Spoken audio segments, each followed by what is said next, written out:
มาไฟใบขึ้นมา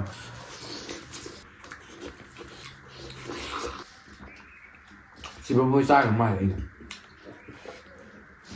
这样子吧。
Rumji ma'am, ma'am xin ma'am khôi chặt đi ma'am. Đi càng suy điểm của tôi yên ngấu bực. Ma'am xin lẽ tôi ngờ xin càng xin ma'am.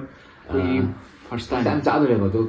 cầm máy tôi không tin mà hầu rồi tôi gazer giàu đấy, rồi Hawaii xin bi, Hawaii bi, hangam giàu đấy, rồi đi Hawaii movie giàu đấy, ở đi yên cái giàu, alu giàu đấy. Ở đây yên ngấu bôi lên có nakan nam ở đây thì xin là muốn Hawaii movie rong mà nè. khá là đây thì còn không làm giàu cả, gazer cả. Sukum mới style hay tại đó.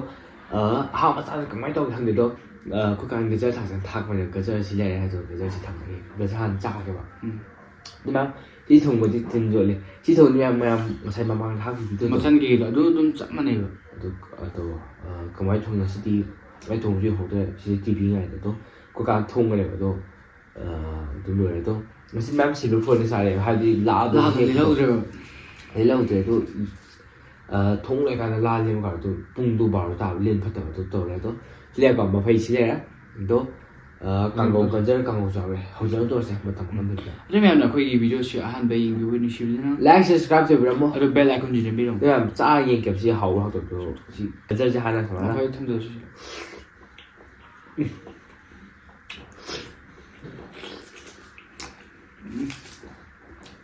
quan đâu rồi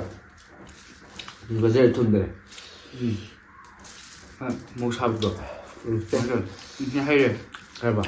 rất không được ngày mai thằng sao mà lông ra mà hà làm phụ lại kì mưa hồi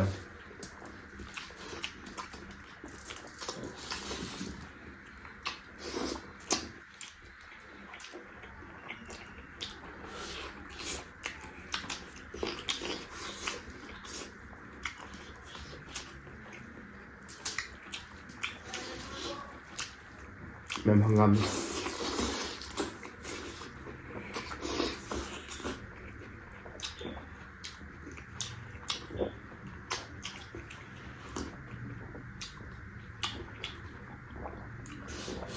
em xin chào rồi ra anh xin đi ra đây hỏi đâu kìa sao tầm khó quá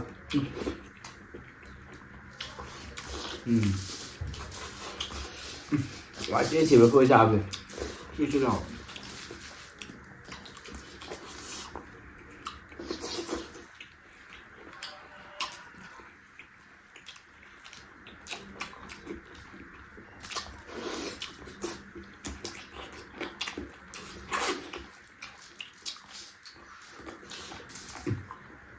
cái hổ rồi cho cái bụng cái luôn mình này bảo độ ấy sắc như một cái đi vô cái này khắp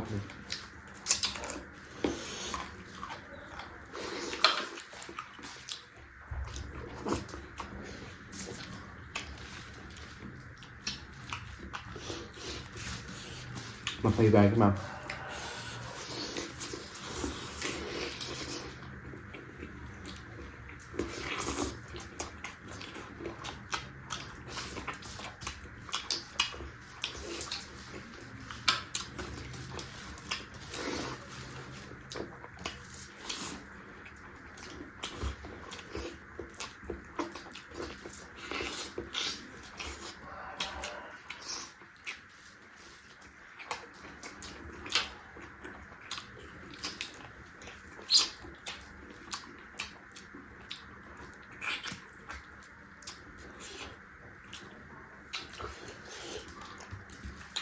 等，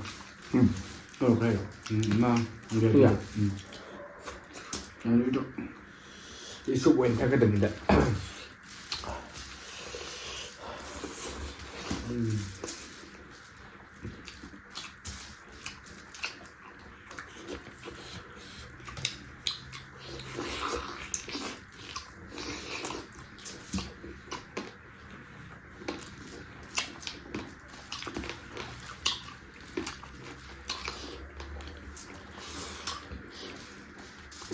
对，应该说苦好累的嘞，不好吃的。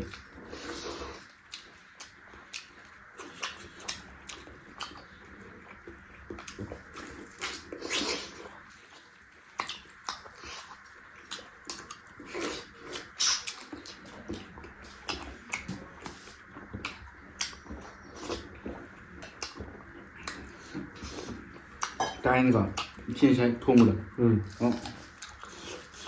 然后还给我们吃了蛋酱的话，可能俺们锅比生中肉，我就蛮忘了，蛮。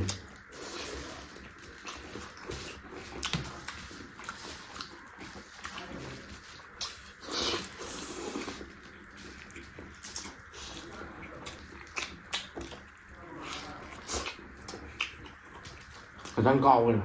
运动不累一下，好些。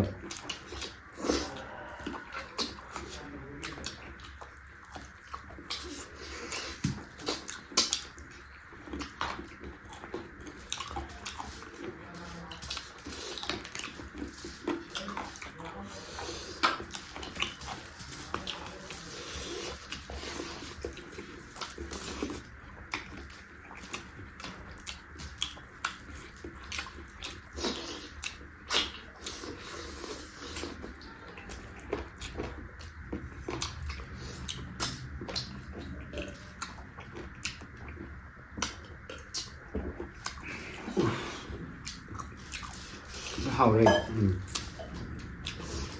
，Ở Đông Nam một cái gì xong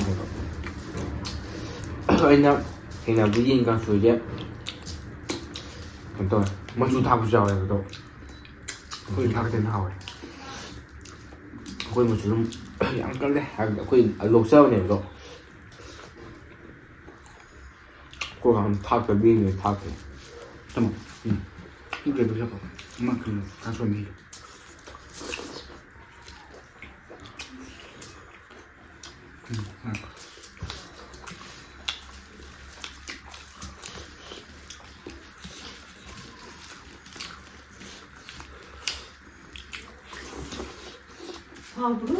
Ở đây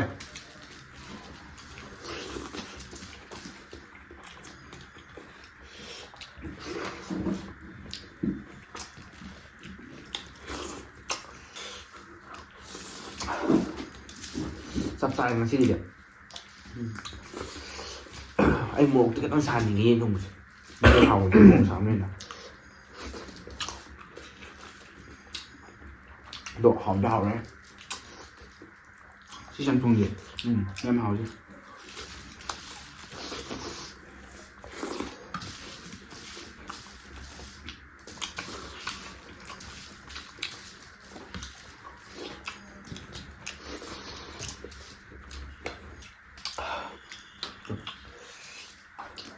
Cái nó đỏ đúng không? Con chưa đỏ. Hào này. Em lấy cái đậm.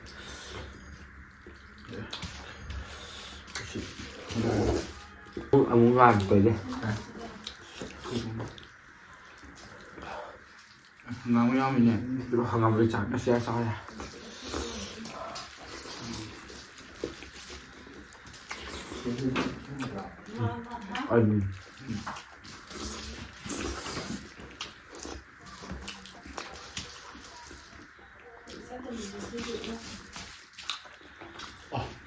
Cũng này.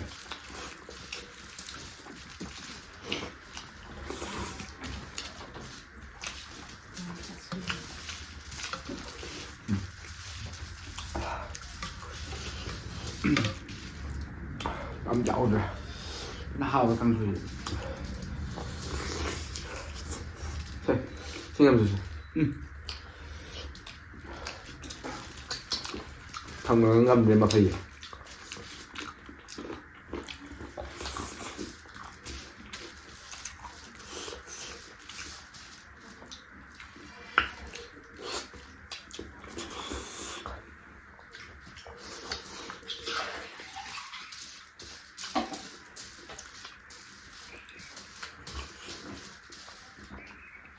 집에 보이 싸게 많이 이거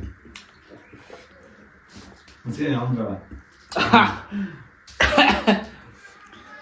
아씨 어때요? 아씨 뭐라 짠질라니 하루에 조금 안도 혹시 짜증나 뭐 먹고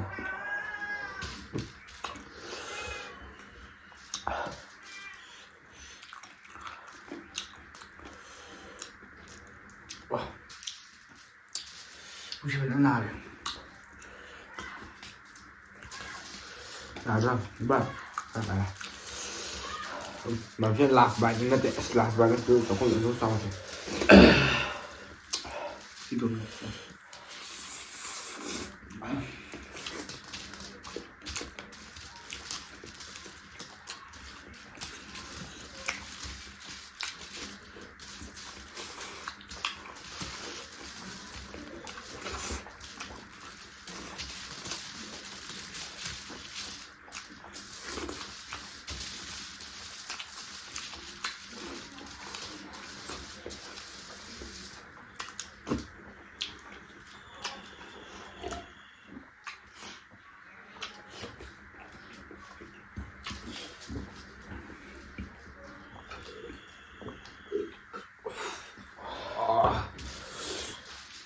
nó bút thật gần tập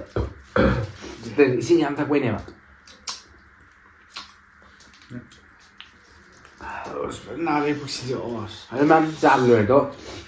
지금은 제가 더 하고 xin mà chỉ cho tí nhà rồi xin kỳ cái thằng đó đi kỳ đấy thằng mèo đấy chứ làm gì mà giờ sẽ thùng thầu bị chết đẹp à được kia phải đấy huy động mà tu nữa không có liền rồi mà giờ hiện tuổi rồi thì áo phun phun thằng này rồi thì bị già rồi siêu hồi đấy chúng ta sang sang mình thằng mình rồi à phun cái liệm ra rồi đó chỉ khâu thì liệm anh liệm được một tí đó 니 cái bà 오픈도 sai chỉ đi tụt đây đi ngầm thì đấy đúng không một thằng ấy chỉ là phơi tàu ấy chỉ là phơi ra này 아줌마 형 먹어 내려면 phơi ra đi chỉ huống này ra phát thế xe rồi cha mình gì 요런 này rồi cha được phải rồi thế nên là nhau anh là sao vậy một tuần nó làm gì không quay kỳ trí năm này không đủ